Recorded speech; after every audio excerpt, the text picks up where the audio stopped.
The Arab Spring has produced many momentous moments in world history. But if you think back over the past year and a half of the revolutions, they haven't produced photographs that are iconic. Iconic photographs in the way that there have been iconic photographs of momentous world events from the 20th century. Particularly, you would think of the images of the lone protester in front of the tanks in Tiananmen Square, or the young woman running away from a napalm bombing in Vietnam. We live in a 24-hour news culture, in an environment where people have cell phones with cameras, where the idea of one singular image, one ubiquitous image, is almost impossible to imagine. The best example of this from recent times is the attacks of September 11, 2001 in New York. Most people have an idea of various moments on that morning. The first plane hitting the tower, the second plane, the towers collapsing, perhaps the towers in flames. But there isn't one iconic image. It is a series of images. It is an event around which a whole series of images have been built. The best way to think about this is to look at the newspapers from the day after September 11th, and you see that almost all the newspapers went with a very similar image, and that was the image the moment the fireball from the second plane exploded in the second tower. But if you look closely at those images, you see that they're not the same image.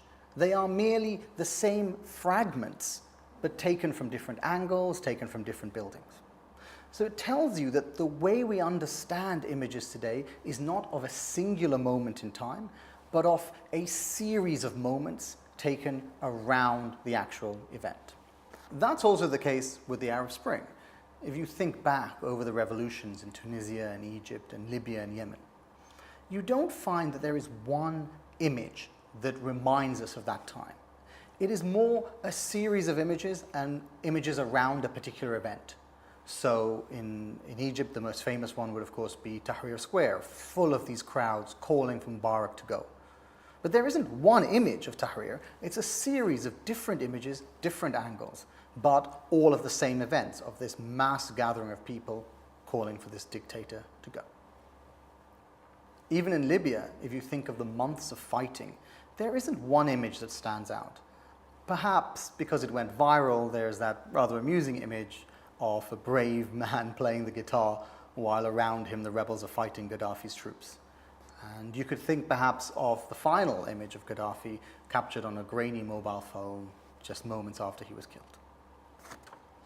Indeed, there are no verified images of the most singular moment of the Arab Spring, the moment when Mohamed Bouazizi, the Tunisian man who set himself on fire, sparked off the whole region. There are no images of that moment that exist. And there are other events that are momentous, but not because of the images, but because of what they represent. Take, for example, the image of Mubarak being brought into court to face trial by his own people. This was a momentous event.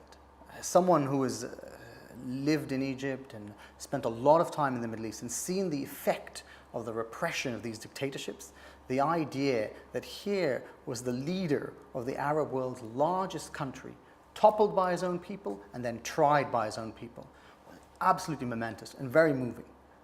But the images themselves are not that interesting. It is what they represent.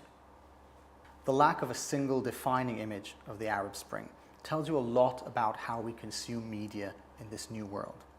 But it also tells you much about the Arab uprisings themselves, about this astonishing awakening of human potential, calling for freedom, calling for dignity all across the Arab world. Something that, although it has left no iconic images, is iconic in and of itself.